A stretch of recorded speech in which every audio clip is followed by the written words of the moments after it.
Hi, everybody. Welcome to our 26th episode of Andy's Licorice Talk. Please like our Facebook page and subscribe to our YouTube channel. And I neglected to say this. I used to say it in the early days. I highly recommend, as I do, to take notes while you're listening. I always go back and read them, and I found it to be very, very educational. So anyway, without further ado, we would like to invite our very special guest tonight, Paul Meyer. Paul. Hello, good evening or good afternoon. That depends where you are. Can you hear me well? Thank you so much for being here. So usually I start the show by talking about how I know these people. Now, Paul and I have decided that the first time we met was 12 years ago when we were university age students, in New York. I was a student at Juilliard, and he had just won the Young Concert Artist Award. I don't know, he must have been 19, maybe 20. And he came to New York, and we're going to talk about that because it was a kind of a special period, I think. And he came to New York, and he came to one of the rehearsals that I was playing. He introduced himself. And since then, I've seen many of his concerts around the world, and we've connected. The most memorable times, Paul, I remember, I'm going to say close to 20 years ago, we were in Portugal, in Lisbon, I think, together. We were teaching with for the Lisbon Clarinet Quartet, and we spent a week in Lisbon. Yes. And we had breakfast every morning, and we had a really good time, a great meal on the beach. And then I remember, I think it was 2 years ago, in Japan, we had a terrific dinner. I was in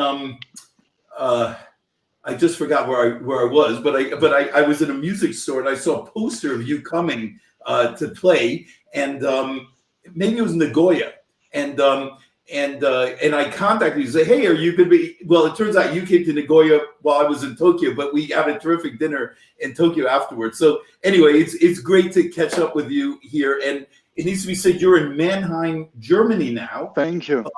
Where he's the music director. Exactly. He's also today, yes. A conductor. Just so you know, already we've got Olivier Auclair is watching. He says hello. We've got John Brusier from the Chicago Symphony. He's Hi, Olivier. and a bunch of Australians who it's after midnight there. So it's terrific. So anyway, welcome everybody, and welcome to Paul, of course. So I always start this. Thank you, Andy. Looking forward to talk to you again. Yeah. Great. Hey, so what have you been doing the last 9 months? I can't hear you anymore. Oh, sorry. Well, in Europe we had two. No, it's all fine. I hear you well. In Europe we had two periods. The first lockdown, where of course nobody worked, I was home, and after that we had like the summer was on, so I played many concerts, and I was lucky enough to have some good jobs, I could play and conduct concerts. And now just recently, last month has been another lockdown, closed down. I didn't play or conduct a lot, but I was lucky enough to do at least 2 recordings, because this was allowed. So the whole period is really tough for all musicians around the world, not only in Europe, but also I think our colleagues from America, from everywhere, from Australia, China, Japan. It's been awful. Of course, it's also depressing, because when you see one project after the other going down, having no future, this is cancelled again, and we can't reschedule it. It's very hard to find days, maybe in 2 years. So it's a very depressing time for musicians. But on the other hand, I was quite busy. Practicing again, and studying, and do what a musician normally do at home, which is studying, actually, exercising. Great. By the way, Ayako Oshima and Charlie Neidig say hello as well. Please. I'm very happy. Say hello too.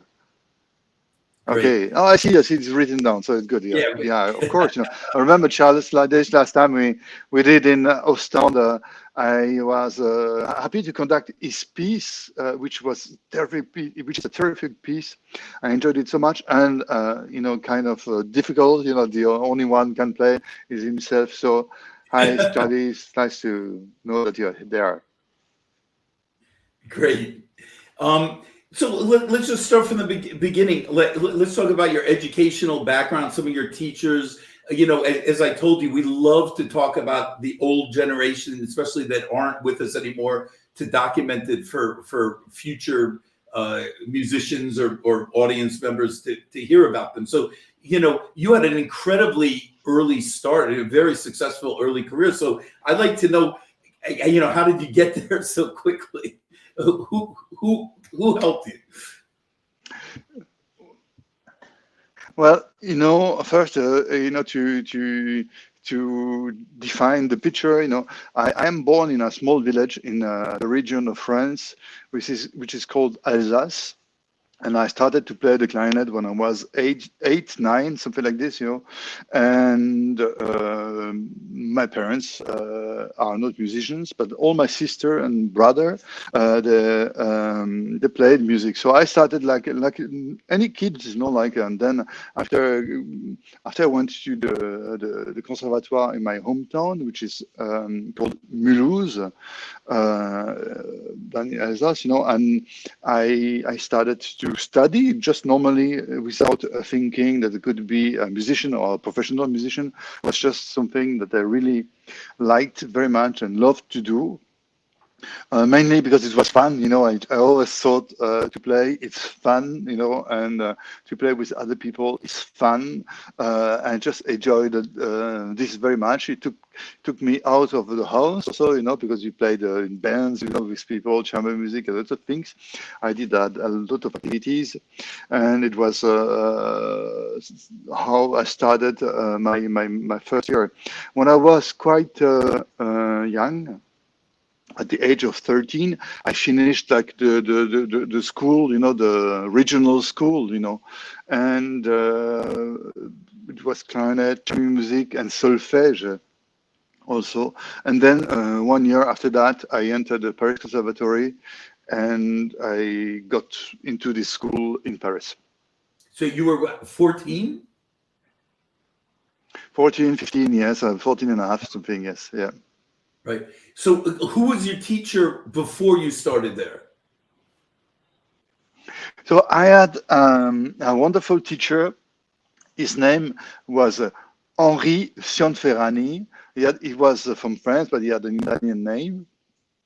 He took very good care of me musically. He was a great teacher, and I really loved to study with him.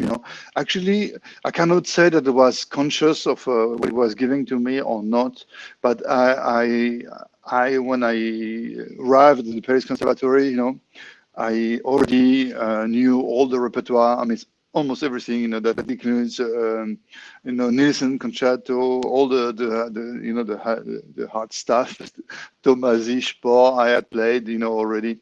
So I think it was a very good teacher. He had the particularity that he never played in front of me, so I never heard his sound.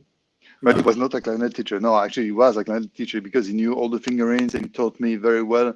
But I wasn't influenced at all by his sound because I never heard it playing. Huh. And then you studied with who did you study with in the Paris Conservatory? Guy Deplu, right? Exactly. This time when I was in Paris, Guy Deplu was the teacher there, and also we had the chamber music, and I was also very close, and I studied a lot with the oboe teacher. His name was Maurice Bourg at this time, the chamber music teacher. And when I was 15, 16, I joined his chamber music ensemble. He took me on his concerts, like we played the serenades, Mozart octets and everything. So it was also a very important teacher to me. And then after the Paris Conservatory, I was still young, 17, when I finished the school, and I decided to still to study some more. And I went for practical reason to study in Switzerland, in Basel, which is a city that is very close to my home place, as my parents' place. It's only half an hour by train. And the teacher there was a fantastic teacher, fantastic person, someone that I really loved so much, very much. His name was Hans Rudolf Stalder. Hmm. He passed away a few years ago, like actually Guy Deplus did. And so that was mainly my clarinet education, in the schools. I remember, is it my imagination or Stadler was possibly the first person, at least that I knew of, who was playing the Mozart on the basset clarinet.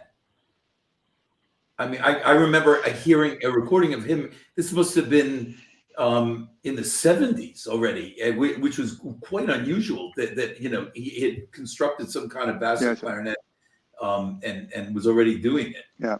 Uh, Actually, it was himself.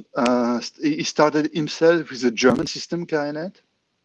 Hmm. Then he switched to the French system, and he was a student of a very famous French clarinet player, Louis Cahuzac. I don't know if you know his Hmm. name, and very famous at at the beginning of almost like the first part of the century.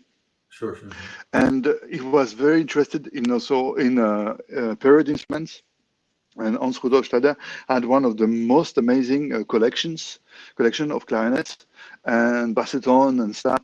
So it was very interesting for me because I had never heard of this at the Paris Conservatorium at this time. So it was very interesting for me to see, to touch this instrument and to play with them.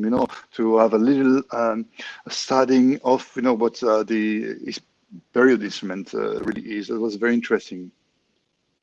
Great. And what do you have any comments on studying with Guy Deplus or actually Maurice Borg? I'm very interested in Oh, what sort of things they introduced to you or influenced you.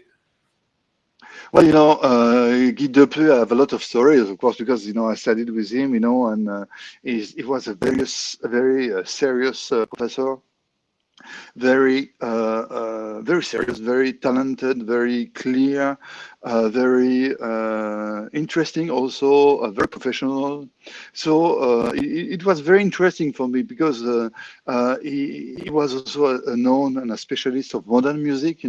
So he knew all this. He played himself with Pierre Boulez. There is a famous phrase, about Stravinsky talking about him. So that was a very. I still remember very well his education. When he and some moments. Like I really come back into my memory. Even now, when I play, I say, "Oh, Guy Deplus said that," and he was. Definitely right, and so there is a lot of memories there, and in many pieces I remember very well. Not only French music actually, but at this time in the Paris Conservatory, we didn't at the clarinet class. We didn't talk so much or played so much the repertoire with piano, like the Brahms sonatas or things like this. We were more trained like soloists, and playing all the hard pieces, written the solo de concours, the modern pieces, to train ourselves to have a decent technique, have a good technique. Yeah. Then after that, Maurice Bourg, it was a little bit different because he was a chamber music teacher, where actually, as a young musician, it all starts because you play with others. All what you have learned alone with the teacher, you can put into perspective. And it was absolutely fabulous because he was a very inspired and he's a musician, an oboe player, and uh, then soon after that, he invited me to play his group. I played mostly the second clarinet with Michel Arignon at this Hmm. time. So it was incredible experience for me because it was a fantastic ensemble and all the players played fantastically. So which was for me a good chance. And there is some recordings that are still left from this period. We did the Mozart operas, a reduction from Tribenze, and you can hear actually.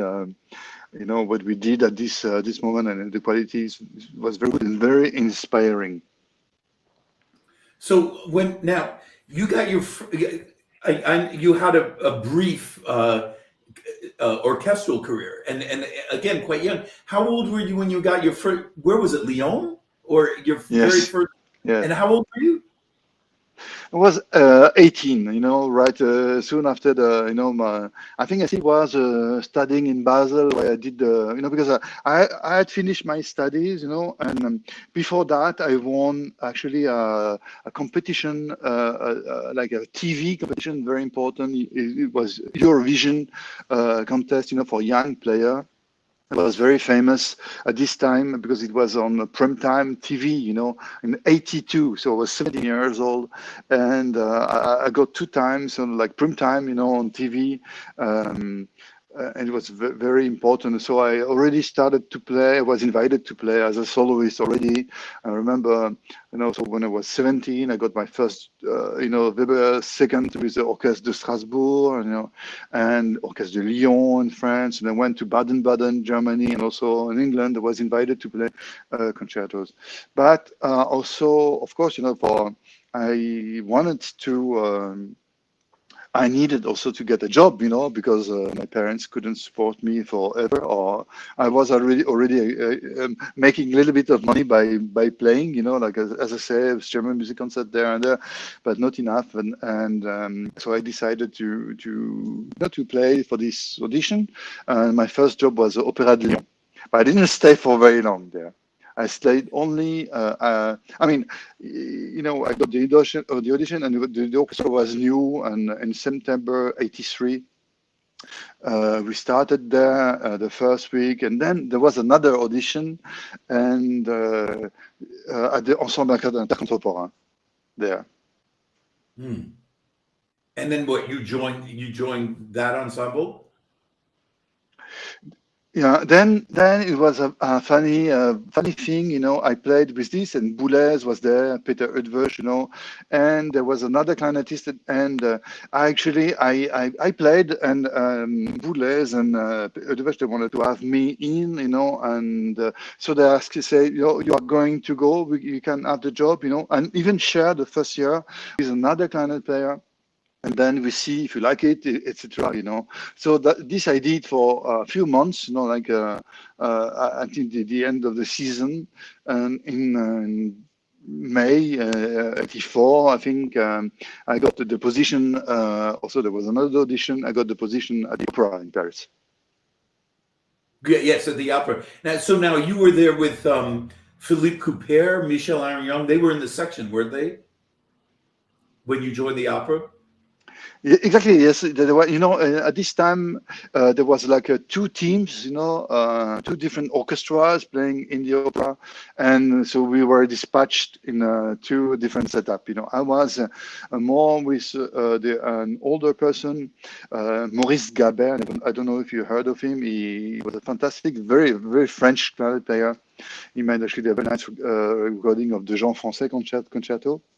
And so Deplu had already left the opera when I came in, and on the other team there was Philippe Couper and also Michel Arignon, and so we used to play, actually switch teams playing, for each other, first, second, whatever was possible to do. So, and now the gentleman that you played with, you said he's a very French clarinet player. What does that mean? What is the French clarinet school? How would you describe it? Well, at this time, before internet, YouTube, and all these infos that we can get, every country or every clarinet school was more specific, as like the French was, the German was, the English, Czech, etc. So the French at this moment clarinet school was more. Than it is now, more light, a way of very leggero, way to play, very articulated with not a big sound, but to the opposite, something very clean and a lot of life and color, and very precise, and very French. in this way. Now it has changed, of course. Every player is more internationally influenced, and sounds are more mixed up. But at this time, like Jacques Lancelot, which actually I knew also very well. It was this kind of sound, very thin, and with a lot of timbre and a lot of quality. A very specific way of articulating. Great, very nice description. Um, so, so you, how old were you when you left the opera? That was the end of your orchestral career, I think. Yeah, exactly. I remember very well because it was in '88. I was 23 years old, and because there was a new opera was built in '89 for the 200th anniversary of the French Revolution. So I didn't play there. I never played there, and I left because actually from the start on, and I have to tell you that. I never really wanted to do orchestral career. It was not so much in my mind because I was doing other things already before starting to play chamber music, soloist. But I wanted to have the experiment, the experience of being in a group, and doing this, and actually my secret it was not so secret because I started already before. I also thought it would have been very interesting for me, from a conductor perspective, it's a very good school if you want to conduct, to sit in a good orchestra, and to see what happens, how the people play, how they react to the conductor, what the conductor says. I mean, you know more than I about this, So that was also something very important for me, very interesting to me. And after a while, I couldn't cope with doing my personal concerts, and the orchestra, playing the opera. I had to make a decision. So I made a decision to leave. Right. And so you're I guess you could say your career was a little bit launched already because you had won the Eurovision competition, and you started getting these Yes. concerts while you were doing the orchestra, and then you went that, so it wasn't really launched at that point. But now, how did young concert artists, I'm curious because that's how we actually met way back 12 years ago, what we decided, right? Yes. How did that sort of influence your your direction? I mean, all of a sudden you were doing more things in the United States. I'd run into you, frequently. Yes. The first, the one of the most important thing for me about this young concert artist that I got, I think in '84, was 19 years old, is that it was the first time for me to fly over to America, to US, to New York, Really? So I have never been there before, and I don't know, it was the first time, I went there just to play for the audition. That was the purpose of my trip. And I was also, so that was, you can imagine, what it is for a young, musician to be in New York, and so that was first very exciting, and I still have lots of memories about that. Second, I also had a chance then to meet a little bit more the musician and the clarinet players in America, and among them, as you know, I got closer to David Weber, that was also very nice to me, invited me many times to his home, and we shared, we played, and together, so that was also very, gave me some music, some musical sheets, and we were talking. And when he came to Paris, I used to see him again, and also I had the chance because when after young concert artists, you get no money, but you get first concerts, in New York, and it was 92nd Street at the Y, and I Yeah, played and my first. I went to that. I went to that concert, and I remember She's, John Manassi was turning pages. John Manassi was turning pages, right? yeah, exactly, yeah. I remember. Yeah. and this concert, there was a Jeff the Payer was there. He came to listen to the concert. I don't know if you remember this, and also Benny Goodman, because he called me the next day. I was staying with a friend of mine in New York, a French guy. His name is Lionel, and at his home is a little apartment, very little apartment. We received a phone call and say, "Hello, this is Benny Goodman, actually." So, and of course, I couldn't believe it. He said, I got your number because of Susan Wadsworth, who was running Young Concert Artist at this time. And so he said, I came, and if you want, we can meet, and so, of course, I said, yes, anytime, I said, why don't you come tomorrow? And this is how I met Benny Goodman, and of course, you can imagine as a young musician coming from France, from a little village in France, and being there, playing with him, in his room, like we all do, as clarinet players, we just sit, I see your music stand, just, like it was so simple and so fantastic, and to hear his sound, his way of playing, it was absolutely fantastic. Unfortunately, he passed away quite quickly after that. I don't remember exactly which year, but 88 or 89, something. Yeah, no, 85, 6 or something. You remember? I'm lost in the years. So that was a lot of fantastic experience for me. I remember very well. Was there like a striking impression, like you said, being in the same room with him, hearing his sound? Was there something unusual about his playing that struck you?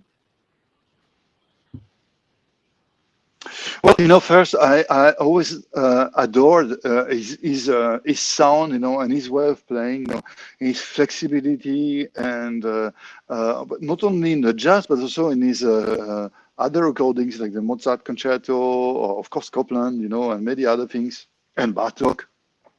So I love to the way he expressed, but to hear him alive, was kind of a shock, because sometimes you don't know if it's the recording, how it feels. When you listen to someone really live and sitting next to you in the same room, it's absolutely fabulous, And I remember that very well, and also remember what we talked about, because we talked about of course, what he did, the Copland Concerto, the Bartok contrast. Can you imagine? For me, there was just.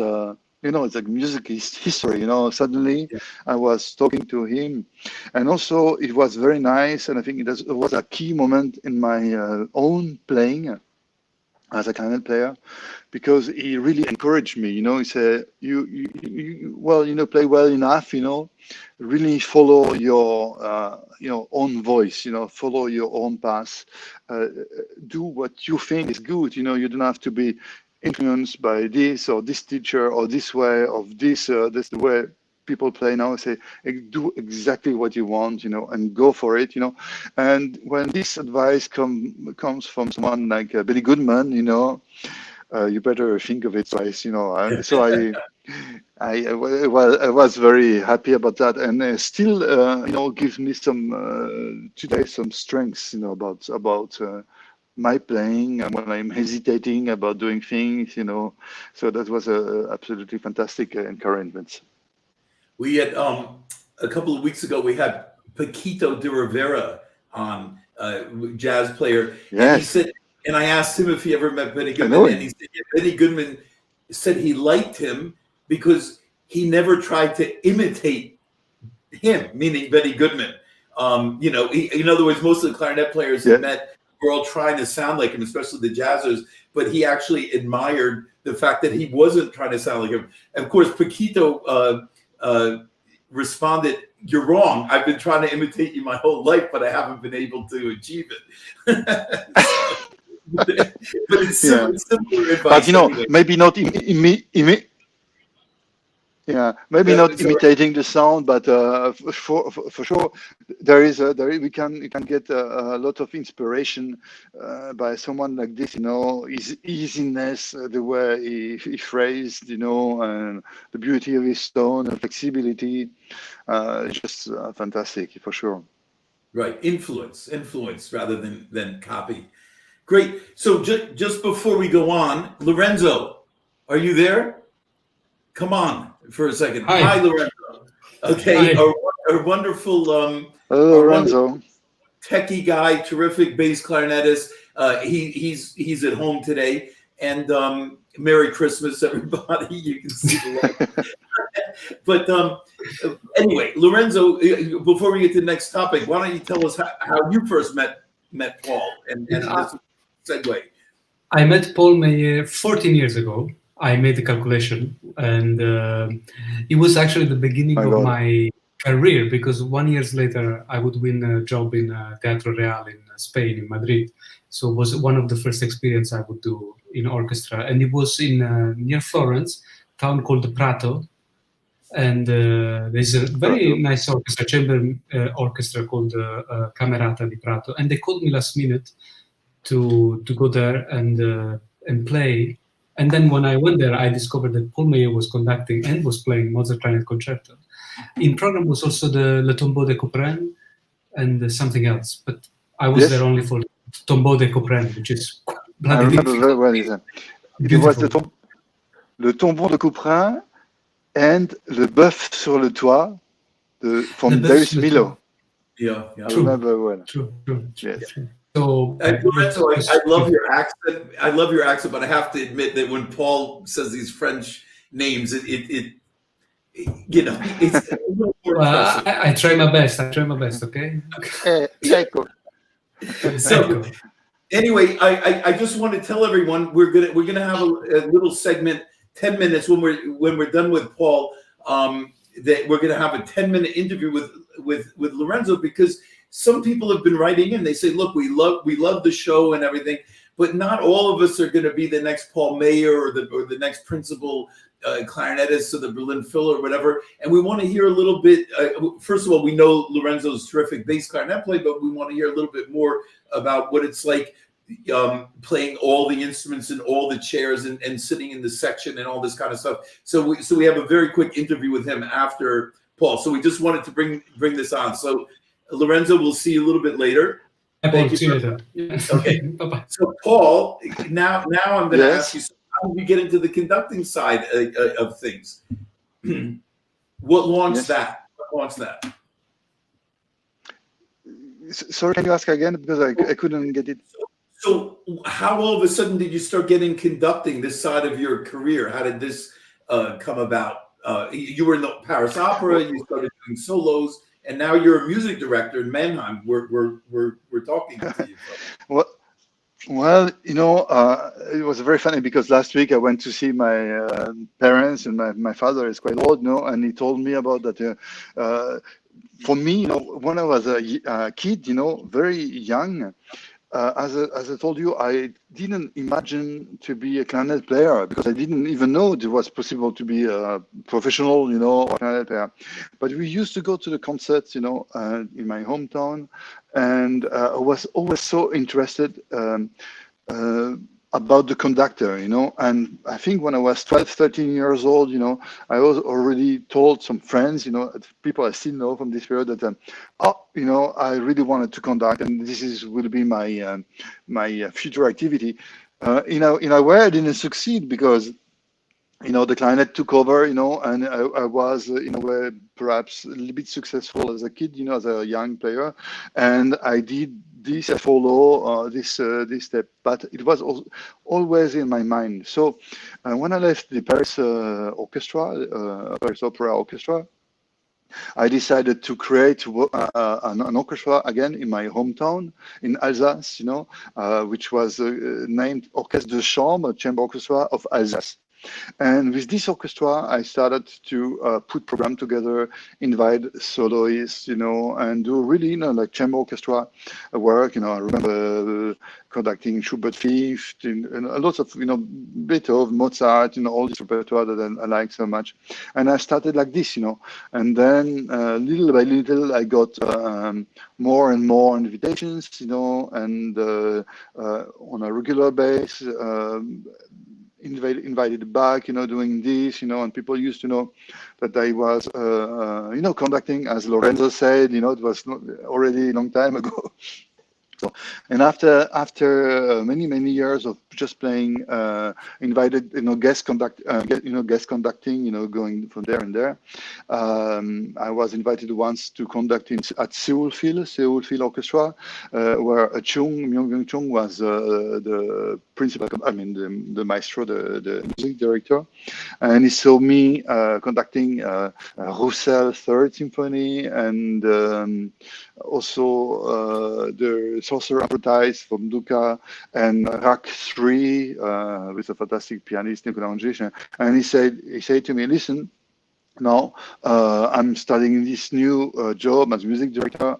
I won't be there too much for the 2 first years because of other engagements. I want to propose you to be the associate conductor of the orchestra. That means that you have to conduct as many programs as I do, and the same kind of thing.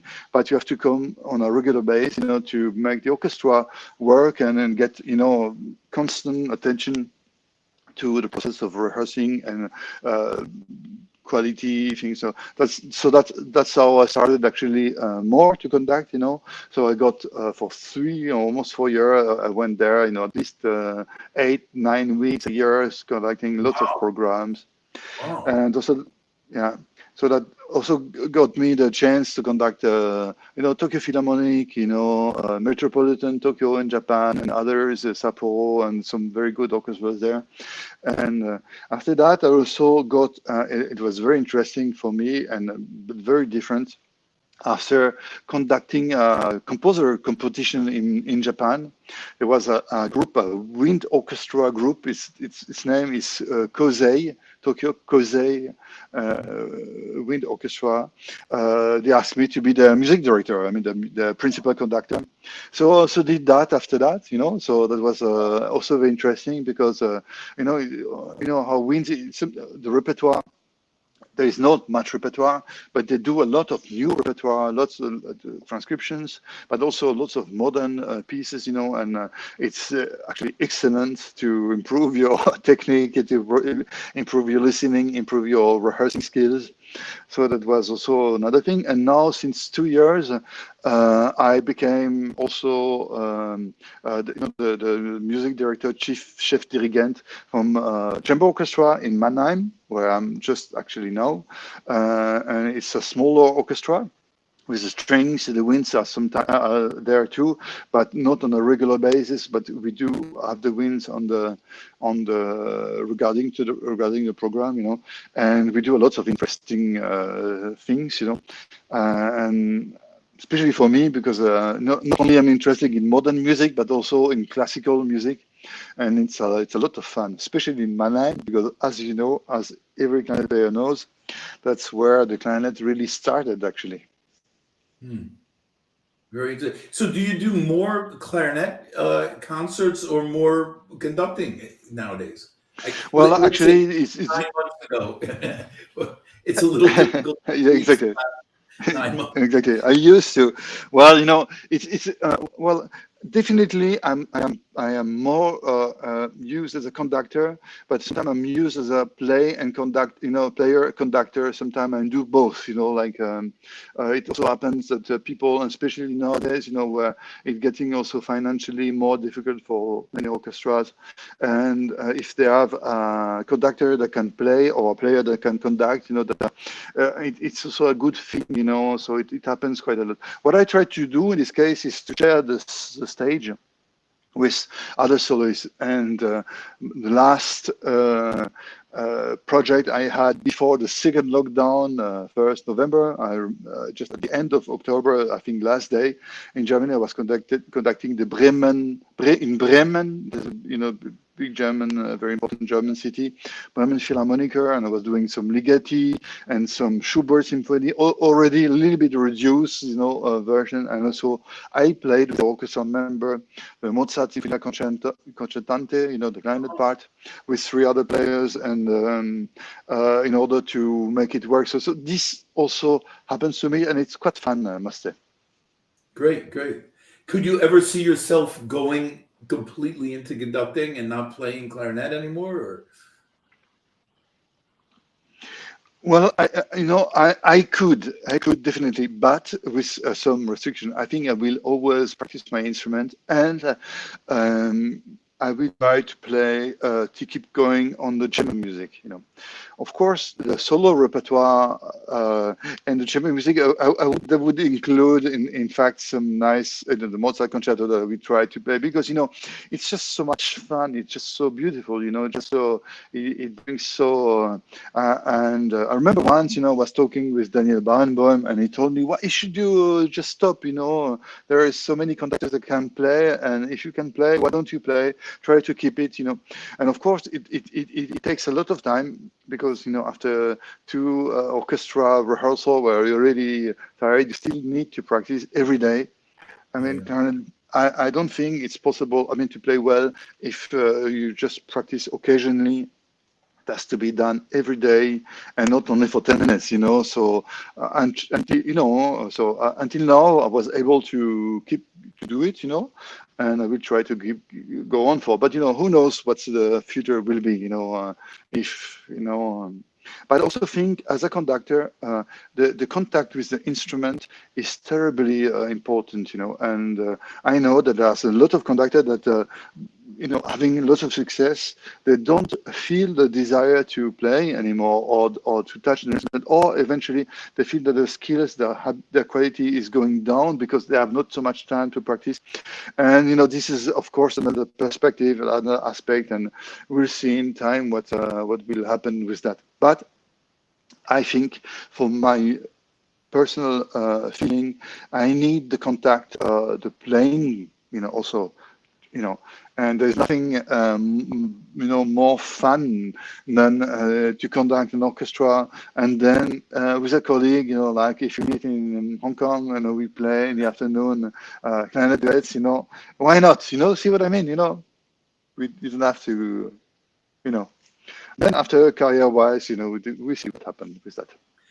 So this is the second time you've mentioned practicing. So what do you practice? You said during COVID you've had time to practice. So what do you practice? What kind of things do you practice to keep your game up, or in fact improve? Well, that was always something that I really love to do. I am,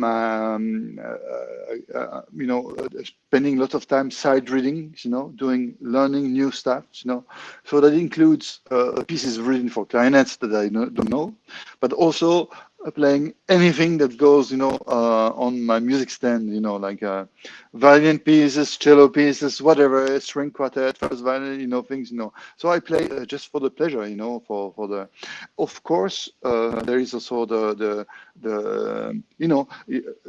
when you have to play for next week, for instance, I will play in Munich with Münchner Symphonica. There's a concert that hasn't been cancelled. I will do it on video. I will have to play Jean Français, Clarinet Concerto. These are the pieces that you have to keep up, warm also, because if you don't, it could be a killer, So it's things like this, and do also.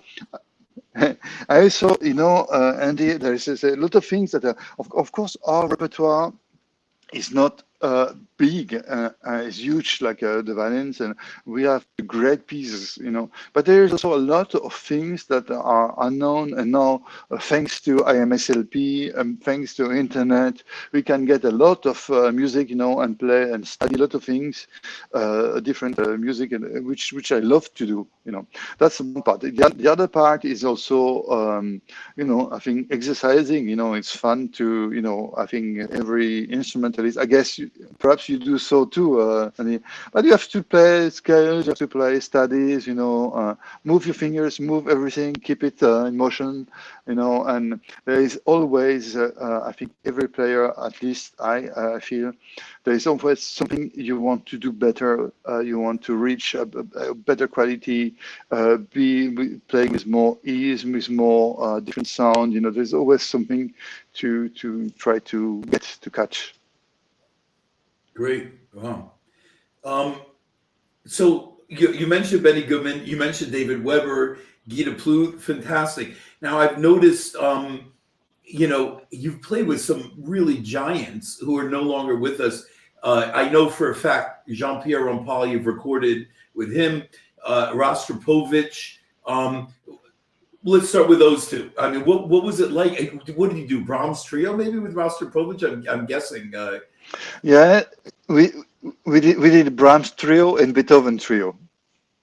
So what So was he like to do chamber music with? What kind of player? What kind of person? You were a young guy. He was an old master. What was that dynamic like? yeah. First, when you approach this, people, when it starts to be the rehearsal, at 11 o'clock or whatever, you are really prepared, So, I mean, it's not like your piece, you've been practicing. I was maybe, I don't know, 20, 22 years old, And I remember first time we played Beethoven trio with Maria Jo Pires and Rostropovich. This is just a little anecdote, little story about when we played the second movement of Beethoven trio. It starts with the cello, and he played very soft and very beautiful, and then I started and he said, oh no, you should play more piano. I was already playing so piano, even more piano than him, and said, oh, again, more piano. And then it went over, and then at the concert, I remember him starting the slow movement, playing not only piano, but he played fortissimo, with full sound, with so much intensity, so much, So I said, that's it. I see it made me laugh, and of course he looked at me and said, So, but we also did, with Rostropovich, we did the Penderecki sextet in Vienna in Musikverein with Bashmet playing the viola, and lots of fantastic Alexeyev on the piano, Radovan Vlatkovich on the horn, and we did this Penderecki piece, and I remember him very well. He was, quite old, but he was so prepared. His music was completely prepared. He knew what everyone was doing, So also it was a fantastic experience, And just again, to be there and to listen to their sound is the most. That's the moment you learn. I learned the most, in my life, because I said, wow, this is something, I didn't expect, and it's something so incredible. It makes me think about also another story. When I played the opera, Pavarotti came once to sing Bohème, from Puccini, and I remember I felt the same. I said, oh my God, this is a sound I never heard, such precision, such warmth, and, this possibility to project, but without any brutality. And I still remember it very clearly. And this was the same with Jean-Pierre Rampal. When I played with Jean-Pierre Rampal, and little story also, again, we played chamber music, and we did the Champs-Élysées chamber, wind quintet, and he gave me something, fantastic feeling, because when I played with Jean-Pierre Rampal, and everybody told me so after that, is that it was so listening so well, and making everything to make his part feel well, So, playing with him was like playing, making, so easy, so nice, so naturally, without any, there was not even a question of, am I doing this right? Is he going to like it? He gave the impression that total freedom. And this is something I really learned. I will remember always, this feeling, like being with these guys. Wonderful. I just actually wanted to ask you a few more questions about the conducting and the clarinet and so forth. First of all, as I mentioned to you earlier, I have a student, I don't know when it was, I'm going to say 8 years ago, who won the competition in Belgium that you were conducting. He told me he was doing the Tomasi concerto with you. And he contacted me. He says, it was surreal having Paul Meyer conducting my piece. We have a lot of Australians here today. It's Guy Spielman. I think some of you might know him. Yes, of course, you remember very well. Yes. Yeah. And then, of course, we have our past guest on here, who Charles Neidig, who you mentioned conducting, and I know that you mentioned before I think you recorded the Carigliano concerto, actually conducting it. Yes. So what is it like? I mean, is it? I can only sort of guess at the experience. You're conducting quite a lot of clarinet players in Belgium in competitions. I mean, quite a lot of clarinet players. All pieces you presumably know very well. What is it like? Does it help you accompany them? Does it kind of put you off a little bit when they do something that maybe you don't agree with? I mean, what is the experience like, or the range of experiences like? Well, for me, a clarinet player is just another musician, and if it happens that I'm conducting a clarinet player, perhaps it's the fact that I know this is an instrument I know, the best, is actually a good thing, but nothing special to me, because I always thought, that was because maybe, as I told you at the start, my first teacher, I never heard him, I never really thought as a clarinet player. It always, it was my mind to think differently. So there was never a problem, to the opposite. I always enjoyed other people's sound, how they do things. Of course, you can give some advice. And remember, of course, when we did the Corigliano, that was the first time. I never played the piece before. I was engaged to conduct Brussels Philharmonic, and Eddie von Unzheise was the soloist, and we did Corigliano and also Carter, Clarinet Concerto. And these pieces I never played before. So my first approach was as a conductor. And I was actually only once invited to play the Corigliano, because, these pieces are sometimes hard to program because many conductors don't know them, And this was the same for Darius Milhaud concerto, John Adams. The first time I played, I was the Jobams Gnarly Buttons was as a conductor, and we did with the Orchestre Philharmonique de Radio France, and Michel Portal, my friend and colleague, was playing. So, and of course we learned the piece together. I also learned the clarinet part, but lots of things like this. For instance, you mentioned Tomasi Clarinet Concerto. It was on the program because I was asked and said that would be a good piece to do, and also I wanted to do it. I never played it in public. I studied it, and so I conducted it, but I was never invited to play this piece, And for this, there is a lot of repertoire like this, This is also how I had to do the Spohr, recordings I did with the Lausanne Chamber Orchestra. It just actually, I got some invitations to play, the concerto, but I mean, people, conductors, they don't always know this kind of repertoire and are not really keen to do it. So sometimes, as a player, as a conductor, I can do more repertoire, even as a clarinet player, and many things like this. That's very interesting. Yeah. So, and just another anecdote, just a little comment about this. When we did the Adams Concerto in Paris with Michel Portal, there was a list of 4 concertos that was there.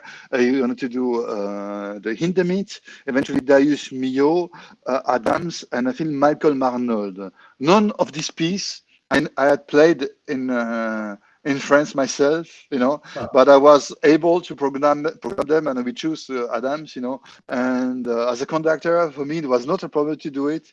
It's, one of the best orchestra in France, Radio France Philharmonique, one of my favorite orchestra, and it's a strange situation, but it's like this. Very, very interesting. So, and last question about conducting. Not just as a clarinet player, you understand the challenges or the eases of playing an instrument, but having sat in the orchestra, has that affected your conducting or helped your conducting in any way? What are the things that you notice that generally even some good conductors did all the time that you wish they did differently, and now you try to implement it, or something you took from conductors that you thought was really terrific in your own conducting? How does it affect it? And does your conducting ever help your clarinet playing? Well, So, answering the last question first, of course, I think any experience, if we just take a very simple example, we have one Mozart concerto and one quintet, which are fantastic pieces, really masterworks. But conducting, having conducting all the piano concertos, the flute, the oboe, bassoons, all and overtures and symphonies and accompanying singers. Of course, you have a very different view of the composer, of Mozart himself, and when you go back to your instruments, you have this amazing experience there. But not only as a conductor, also I would say as a musician. For instance, if I know Stanis concerto, Player concerto, which recorded with Jean-Pierre Rampal, or this all brings a different perspective in someone's life, musician life. So I think that's definitely again, something that you learn. It's a plus, definitely, as a player and as a conductor. Also, the other way around, if you know how difficult it is to play an instrument, and how people must get prepared, and what they can do, what's the approach, how long you could feel, sitting in the orchestra, waiting, and it's your turn to play your leader solo, and then it goes very well, and again, the conductor is dealing with the strings, and you say, I wish I had the chance to play twice my solo before the concert comes, But things like this, of course, that's also a very big help. But I'm never thinking about that. I try to make everything I can to make people express themselves and be at their ease the maximum. Sometimes people get it wrong, they say, oh, they are the clarinet players, if is that your question, so I said, oh, they could be afraid of my judgment, but I'm not judging anything, I'm just doing music with them, and as a conductor, it's exactly the same process. You're just one among others, and you need to have a partner ship, doing music together with the others, otherwise it doesn't go for me. Great. Now, I mentioned before, I'm going to mention her a few times because I was very moved by her. Those who were at the beginning of the show, my very first professional job at 18 was playing like a Broadway show type thing. And sort of my mentor at the time was playing. And 40 years later, well, we've gotten in touch. I haven't seen her since then.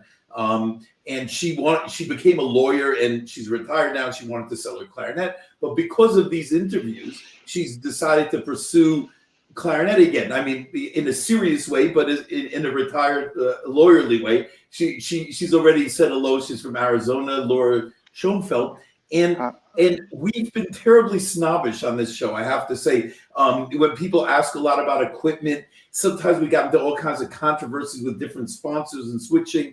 And she just wants to, she says, look, I don't want to be the next Paul Meyer. I'm never going to be the next Paul Meyer. I'm never going to be the next principal of the Berlin Philharmonic. What about people like me who are playing in bands and section and doubling on instruments? So she just wants some general comments that what should she, and by the way, we also have Francois Cluck watching from Buffet USA. I'm sure my accent isn't cutting it, but so since we're on the top, since we have all these equipment, we've got Buffet people from Paris watching.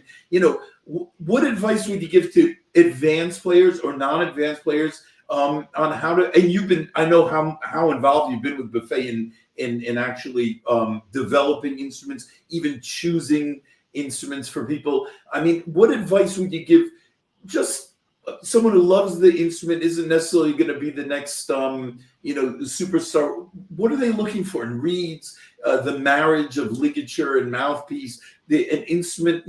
Where do you start?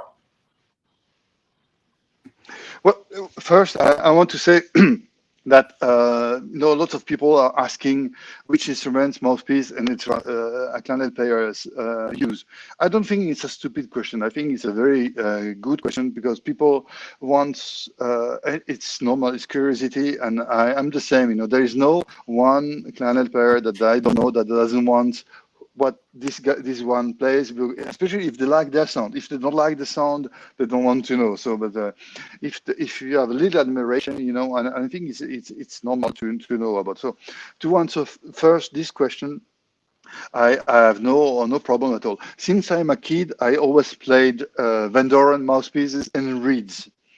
And I stayed with that my entire life, and I can say that I am playing the same. I'm playing the mouthpiece I use the most, or most of the time, or almost always, is a mouthpiece named 5RV Lyre. Like in America, it's considered to be the mouthpiece for the kids.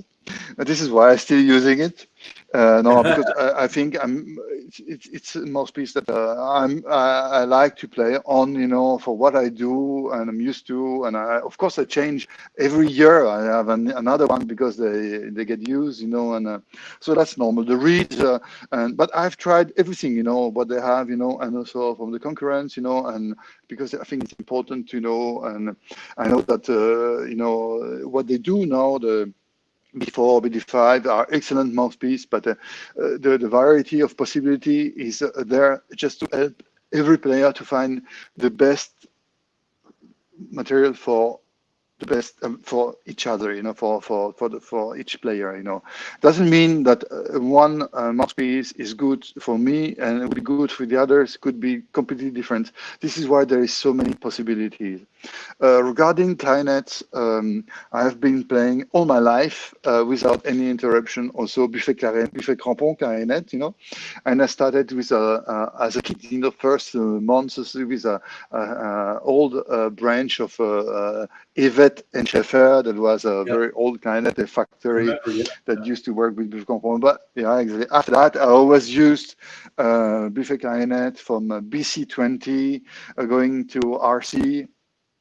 And that's it, probably. After that, I played the RC, the clarinet, all my life, until I got the possibility to develop, to work more closely, as a French guy. We are lucky because we don't have to fly to go to the factory. So I feel like I'm privileged about this situation, So I have the chance to go there and to work with the people, with fantastic workers, specialists, and so I have the chance also to develop the clarinets, and that's how the Divine clarinet came alive, and also after that the legend and the tradition, which are from the same family, and we're still working on new things. How difficult it is. Also together with Nicolas Baldeo, which I know was also into your show, and we are good friend, and of course I admire what he's doing immensely, and we go there, we share, we do lots of experimental things, which is great, trying to even build better instruments, But it's everyone has to find his voice, his best feeling, And I guess education is very important because of that, because when you start, your ears are getting influenced by some sounds, and that's how you like to, I think, reproduce the sound and feel well to play, and feel well to express yourself without any too much problems. So Great. that's the main thing. Yeah. Okay. Then advices for young players, I would say be curious, work hard, don't ever postpone possibility to play with someone. No matter if you're ready, you will never be ready. Just do enjoy, and learn a piece, use your instruments to play music. Music is a great thing. So that I would say, and also practice hard. I think we all did, really, get your technique up. Do everything you can to improve your play. Be curious, work hard, practice. Great. And how, right, well, yeah, and I'm glad you said that about practice. And how about, we started the conversation, I mean, how disappointing this period has been for the performing arts. In any words of encouragement or advice on how to use this time for young aspiring musicians? Well, when all the concerts for me went down, first a Japan tour, then another thing, it was like dominoes and falling down, I was very depressed. But then I said, what, I will use the time to practice and practice, like not 2 hours a day or 1 hour, a day, 4 or 5 hours a day, just to keep up, doing things I didn't do for a long time. Practice again Tomasi concerto, learn Lindbergh concerto, going back to Carl Amadeus Hartmann concerto, looking if I can still play the Nilsson concerto, doing this, and the classics, and discovering and learning new pieces, making studies, adaptation, doing, just doing, playing a lot. And this I did, and it saved me actually, because against depression, like we all had, I also followed what you did. You would, when you say again 1 month with no concert, 2 months, 3 months, no playing, So the only thing I had is to practice, and practice. Great. It's very therapeutic, isn't it? You kind of feel like, yeah, I should have been doing this for the last few years, Exactly, and it's this. I mean, it's the only thing that feels good, because you can see that even if you are not young anymore, not 20 anymore, you still improve. It gets better by practicing. And sometimes that's like a. I would say, maybe when we get older, we get more impatient, which is I'm already a lot. But the time to learn, time to really know well something, it takes time and lots of practice. And I would say practice slow, make sure the quality is there always. Don't play any notes without thinking about how you want it to sound. Don't waste any time by trying reeds. Just take another one, and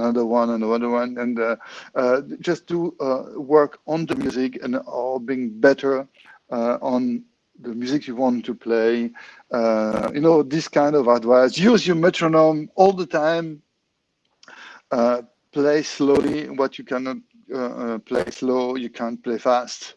I mean, it will be dirty and fast, but not clean and fast, etc. So it's very basic things, like every teacher would say. Don't give up. Be sure that if you redo it again, it will be very satisfying. Soon you can't succeed directly. It takes a little bit of time. So do it again, and again. Great, very good, very good. I just so Andy, go back and practice in your room. Yes, yeah. Here it's after 11 p.m., so I'll wait a few hours, I think. But just before we go on, okay, no, tomorrow, start. Yeah, we have a lot of messages. We have Olivier Paty from the Concert Cabal says hello. Yes, so Luke Paul, there you go. Salut Olivier, of course. And Francois Clark actually asked a very good question, in my opinion. Do you have any special routine? There, you can see it when you travel, not to be affected by jet lag. Well, when I still used to travel to Japan or abroad, before lockdown, the first thing I did after arriving in the hotel is practice. Just practice. And you have maybe an hour, but after one day wasted in the airport, you're like dizzy, tired, the best thing is to practice, because then the next day there is a rehearsal. So I would say, yes, for me, jet lag, I just try to don't think about it, don't go too early to bed, go according to the local time. And so what I do personally, the first thing I do, I practice. Great. So, I know you did a little bit of competitions like the Eurovision and YCA, and they weren't really clarinet competitions. And it's I have a feeling, but you recently were the head of a jury in a competition, I noticed, and so Yes. what is that experience like? I mean, what observations do you have about the entire experience of a competition on all the levels? And what is it like, being a jury member and as opposed to the contestants side? I'm curious, what do you take away from the experience? I've asked a few people these questions, and I get very, very different answers. Some people think it's the most wonderful thing in the world. You're hearing other people, and other people think, yeah, they're not really. They're too obsessed with things that don't really matter in the real world and things like that. So I'm really curious about someone like you who hasn't been a contestant but has been on the jury. What's your impression of international clarinet competitions? Well, first, no, I didn't only do competitions, not only for clarinet. I also did competitions like Toulon in France. There was one Concours de Toulon. I won the first prize there, and I remember Alfred Prinz was in a jury, Jack Breimer, amazing people, at this time. So I also participated in this competition, and. Let me just switch the light on because it's getting dark here and the light is not on. So it's just 1 second. Okay. I think Paul's in the office of the Mannheim. If it works. Beautiful. Yeah, exactly. And when we started, it was night, but now it is getting down. So, well, I've been offered a few times to be a jury in some competitions, and I did also when I was very young, actually. I remember in Eindhoven was a competition when Ronald van Spandau got the first prize. I was in a jury with Guy Deplu, Hans Rodolphe Stalder, and Hans Beiser, which is the teacher of Sabine Meyer. And so I remember this. And the last competition I did as a jury member and the jury president was the Nielsen competition. So I said, first, I think it's my duty, it's our duty to spend some time doing it, and to have a good jury, to be in a jury. I think it's very important.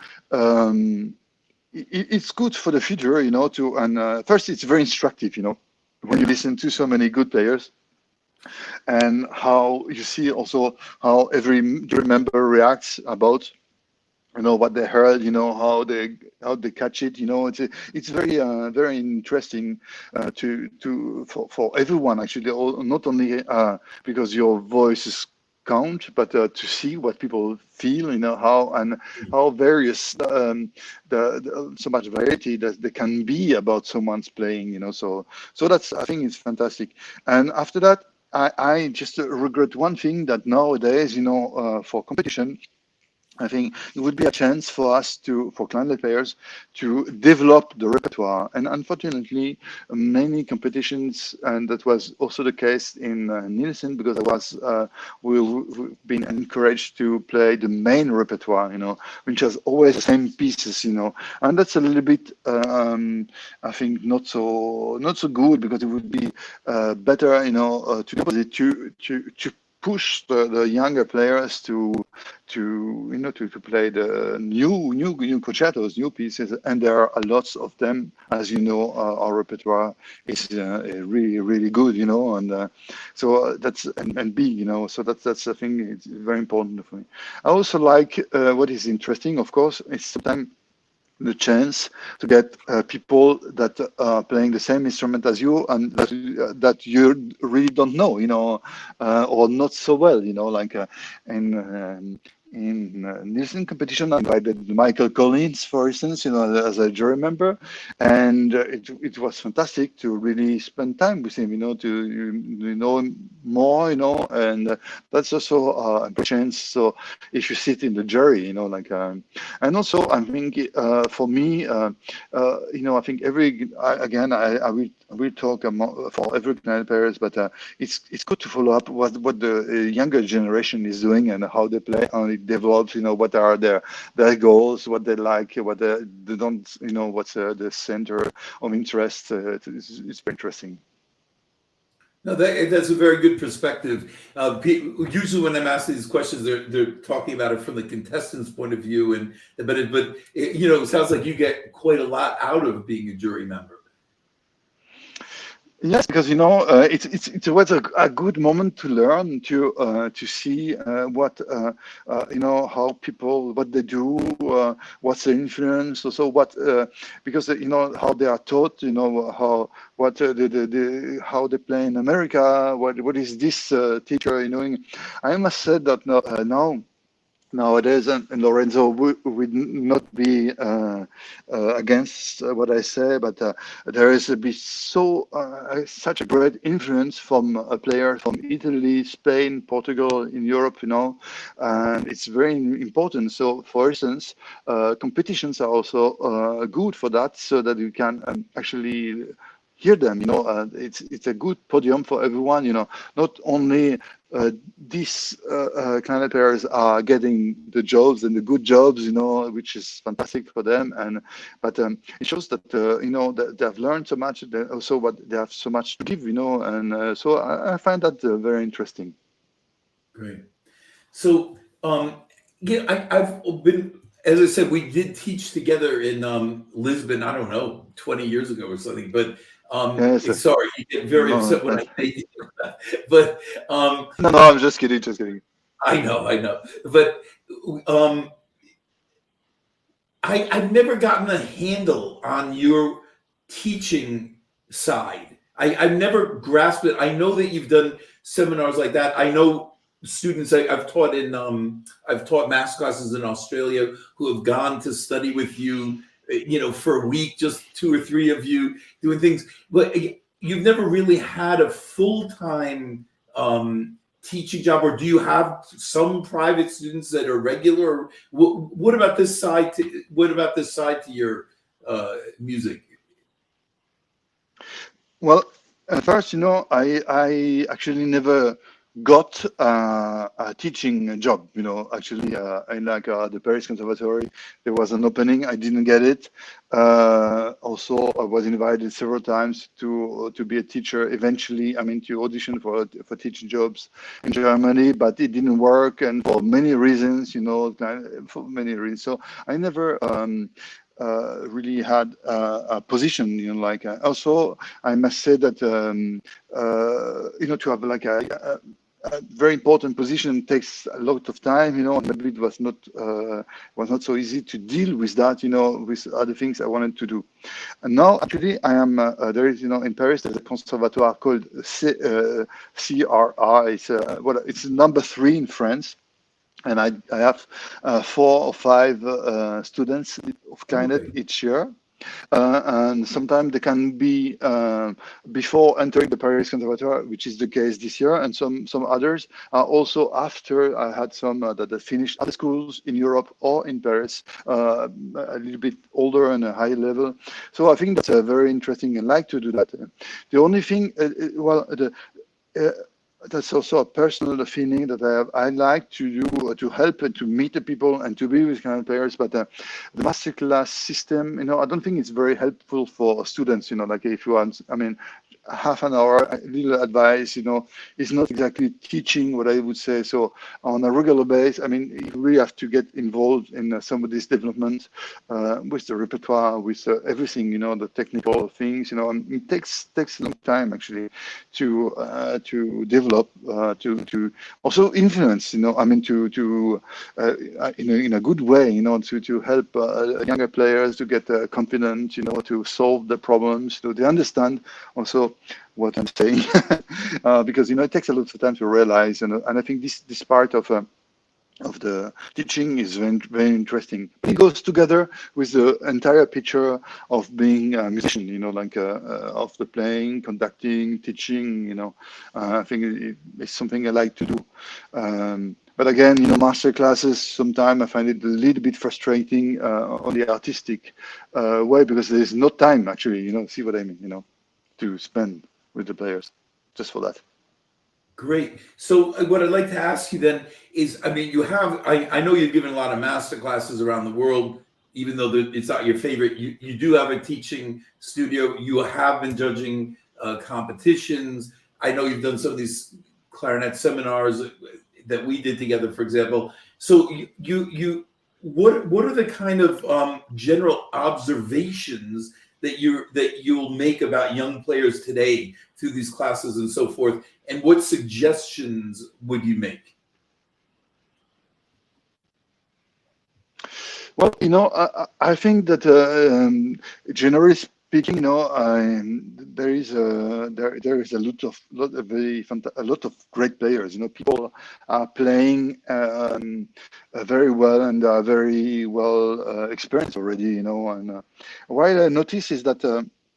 As I said at the beginning of this talk, that is like mainly the way of playing is it gets more internationalized. Like everyone is looking approximately, I would say, for the same kind of sound, and the different aspects of what we had like 40 years ago or even before, the different sound of Czech, French, Dutch, and English, American, was for me something very rich, and I'm losing this a little bit when I listen to the people.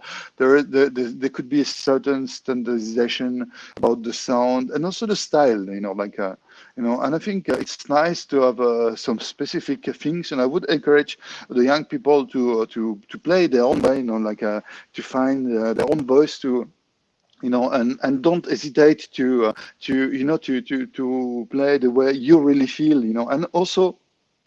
And there's another aspect that it was very different now. I think now with modern technology, it's good, but the YouTube stuff and the sound, and what the quality, we get, is a bit low compared to the hi-fi we had when we were young, listening to black recordings, or going to the concerts, So I think in a way, everything has this digital sound that it could be good, but not.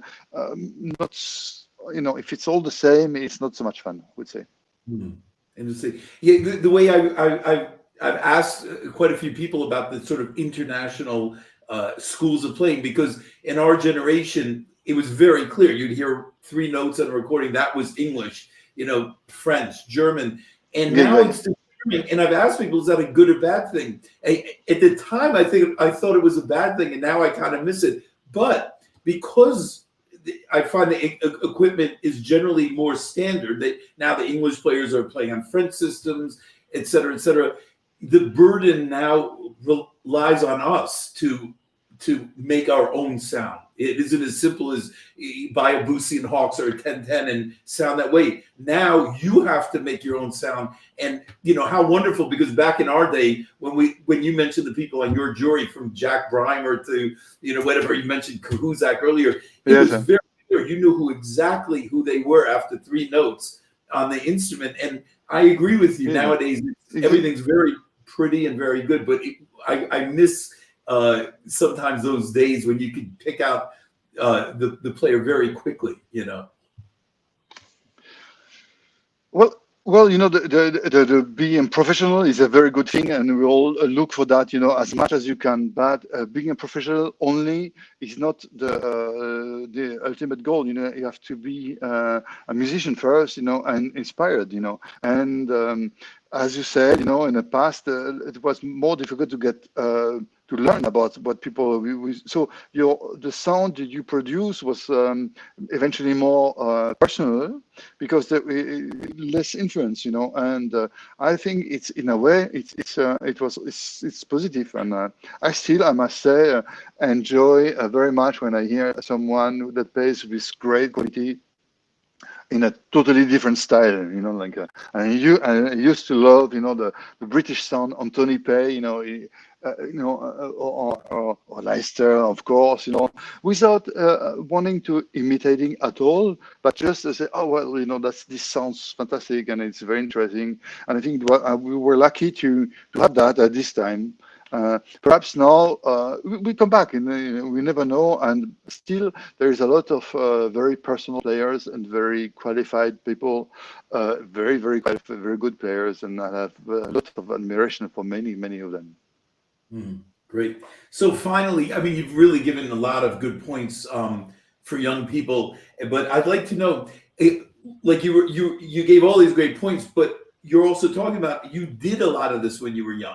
The hard work and all that. What I'd like to know is if you could talk to yourself when I met you 12 years ago, when we were college age teenagers or whatever. If you could meet yourself all those years later, what advice would you give yourself?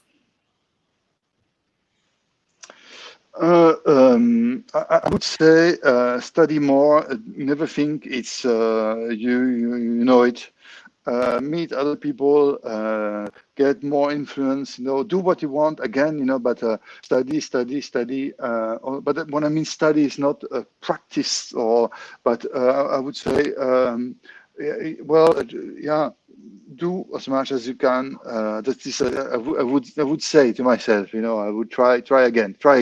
That would say, keep trying, because I think it's the only way to go on. And not that I missed education or something like this, but no, I think what is most important for me, I understand that it was 30 years ago or 35 years ago, is to play, is to enjoy playing music with others, and I would say never waste a possibility of playing anything. Great.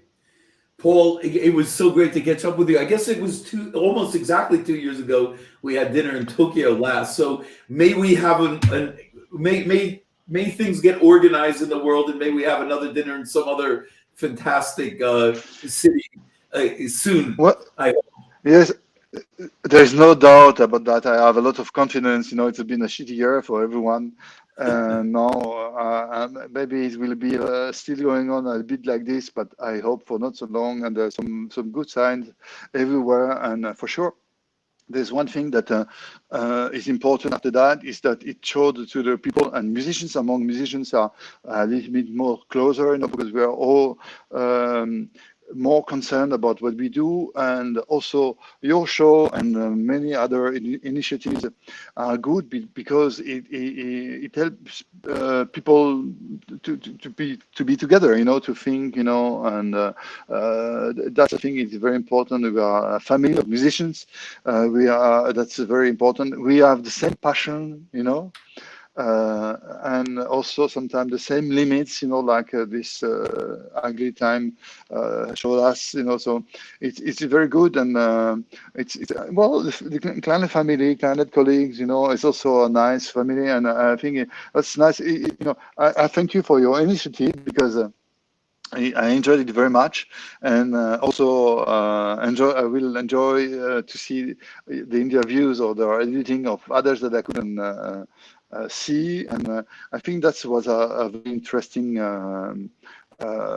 thing. Also, if I don't know if Charles Nadish is still there, but I saw also his shows, from his home in New York, and I find it very interesting. And so I think that at least there's a lot of positive things that comes out from that, and thanks to you.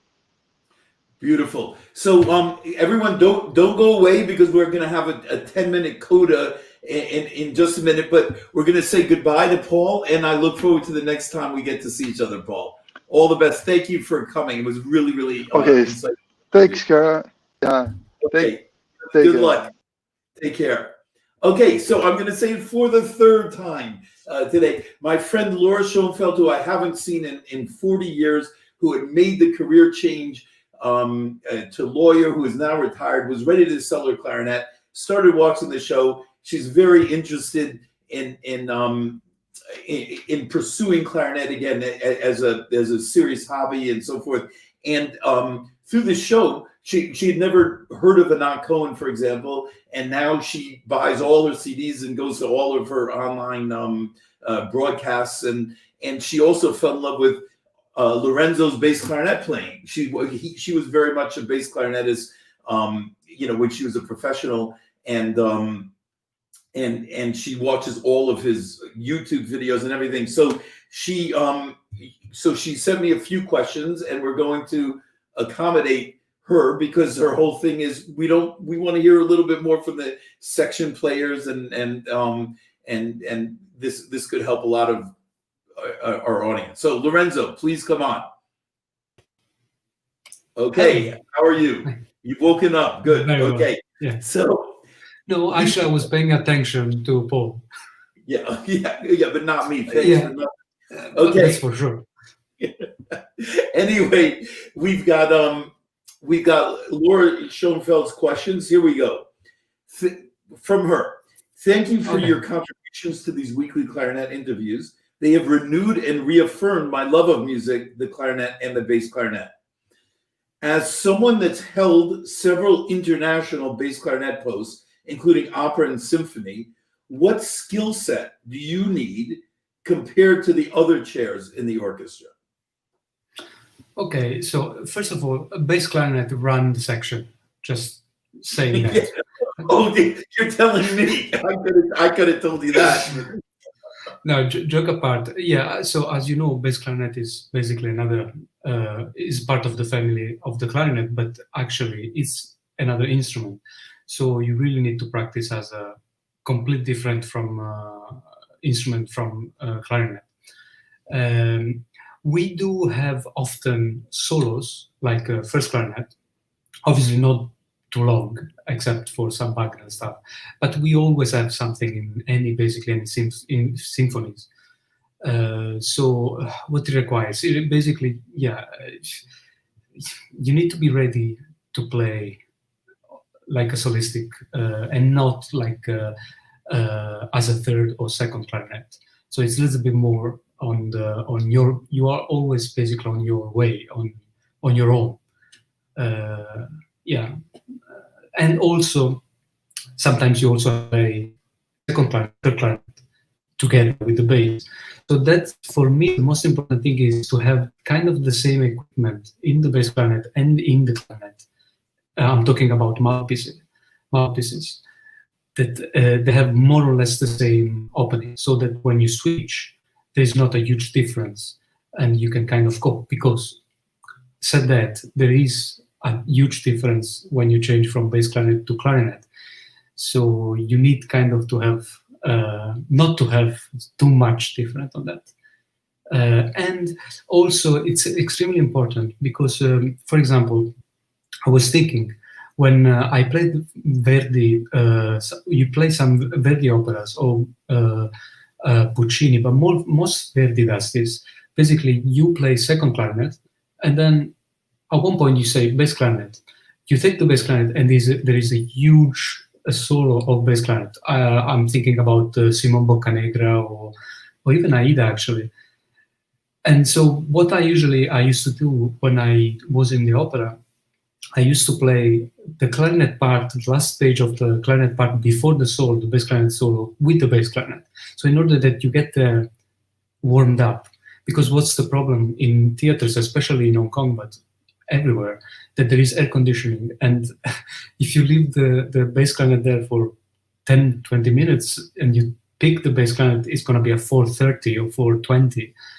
And, so you need kind of to warm up. And even if you cannot switch, you don't have anything before the solo, I usually take the bass clarinet and I warm up with a warm air. So, yeah, that's... did I go on too much? I can shut up. Don't worry, I'm used to it. Anyway, how did you become a bass clarinet specialist? Did you start on the clarinet? Yes, I started with the clarinet, but when I was actually 16 in conservatory, I picked bass clarinet. It was for a concert, but I like it, and then I decided to buy it. And so basically from 16 years old, I had both. And in fact, so one of the first audition I was winning for clarinet and bass clarinet. And then when I got the job in Spain in the opera house, I decided to go for bass clarinet. I thought at the time, I mean, I'm not talking about 30 years ago, 10 years ago, 12 years ago. I thought bass clarinet, a lot of people just, would pick the bass clarinet and just play it. But there was not enough, people just focusing on bass clarinet. And because I was young, I was thinking maybe I have more opportunity if I actually focus more in the bass clarinet. And I try to play like the clarinet. Great. Now, she's had a lot of teachers and colleagues that are always switching equipment and stuff. She wants to know: do you always switch your mouthpieces and reeds and ligatures, or do you stick to a certain setup? No, I'm actually very boring about that because I never change my equipment. I try to stick. In fact, I'm with the same equipment since 2007. So it's been 13 years, and basically I haven't changed. I probably changed my mouthpiece, but it's the same mouthpiece model. I think, and I don't know if I'm right, but changing often the equipment, I don't think is a good thing because it takes time to get used to one equipment. And anyway, what I notice for people that they kind of change all the time, but at the end of the day, I think the sound is in your mind and is not in the equipment. So you basically is gonna sound all the time the same, even if you change equipment. So the best thing for me is not changing equipment and keep the same. So I have the same kind of rate, the same kind of mouthpiece and clarinet. Great. And don't worry, I see the buffet top brass here. So don't worry, he does play buffet, even bass clarinet. So Kanye wants to know, what equipment do you have? You do play the buffet, and which model, and of course the mouthpiece is interesting. Yeah, I play bass clarinet RC, and as a mouthpiece, I use an Italian mouthpiece maker called Licorice, and it's actually a very old bass clarinet mouthpiece from 1940, 1950, from the opera house in Florence. The guy used to play there, and it's actually really fun because it's a buffet mouthpiece, the one that you find in the case when you buy the bass clarinet, and he basically cut completely the head, so it has a huge opening. It's very open, and he did it because he thought he could put one reed at the beginning of the season and go through all the season. This is an opera house, and it's very, you need a lot of air, but it has a very big sound and a deep sound, which I love it. So, and the reed, I use 3.5 blue box Van Doren. Right, and also Lorenzo plays Licorice on his B flat as well. Yes, yeah, and which is more or less the same opening. So, because the problem I said before. She asked a question I think was similar to how would you describe the qualities of the bass clarinet and its role within the orchestra in other contexts, but I think you covered that. Finally, she says, when I play, there are times I have a special feeling when the music feels inside of me and I get goosebumps. How do you feel when you play? Yeah, that's I think many of us playing in orchestras or making music, when you play a piece that you actually like it, and of course you enjoy very much, even if you have to play 20 times or 30 times. I'm sure you have played many times a symphony, or I did as well. But it's amazing actually when the composer is a great composer and there is a great symphony. It doesn't matter how many times you play it, you basically always enjoy. So it's something that you never lose, I think. If it's good music, you're never going to lose those kind of inspirations and feeling. Well, she's a big fan of yours, so she wants to know, has your playing changed? Sorry, I see John Ye making is a Licostini, not Langostini. I didn't think it was a very I didn't think it was that funny, but anyway, John, okay. I love you anyway. Anyway, and speaking of which, I just want to add, anyone interested in bass clarinet, we had a very short interview with John Ye. It was only 3 hours, 1.5 minutes. And in it, we had John, of course, was the bass clarinetist. First of all, he's been a guest bass clarinetist with the Hong Kong Phil, but he's also was a bass clarinetist with the Chicago Symphony. And on it, we had a little tribute to J. Laurie Bloom, also Chicago Symphony bass clarinetist, and Lorenzo talking. And we also have a very interesting episode with Michael Lowenstern, also talking about bass clarinet. So anyone interested in a little bit more about that, great. So anyway, she's very concerned about you. Has your playing changed pre-illness versus now? How's your playing affected? Or not? So yeah, okay. For people that didn't know, I had the COVID last month. I was 21 days in hospital, and of course, when I was in hospital, I was worried because I had pneumonia. And so the first day I played, I basically, you had to rebuild all the muscles around your mouth. To be honest, I have good news. Nothing has changed. I can still play the long phrases. In fact, last week with Andy, actually, we did this project for Hong Kong Phil, and I recorded the saraband from the Suite No. 1 of Bach with the bass clarinet, which requires a huge phrasing and huge amount of air. So I think I made it. So I don't have any problem. I did the scan last week, and they will tell me next week if it's good. But I feel good. So yeah. Very good news. So anyone wants to hear me, he's got some terrific stuff on YouTube, and the least of which is we recorded the Ring Cycle, and he has some, really all those gorgeous solos, especially in Die Valkyrie are on there. So he's doing great. So finally, thank you for your beauty and love that comes from your playing, a joy for me as a listener. So it's amazing. I mean, all of us, I think the people listening and being interviewed, I mean, how many lives we do affect, and we don't even know, we don't know about it. And it's just a tribute to music and musicians. And, we should feel a little bit more important during COVID when we're not getting our chance to do our thing, shutting things down. We have to understand that there are people that miss what we do. So thank you very much, Lorenzo. Thank you, everyone for in, and hope to see you soon. All the best, everybody. Have a good night. Bye-bye.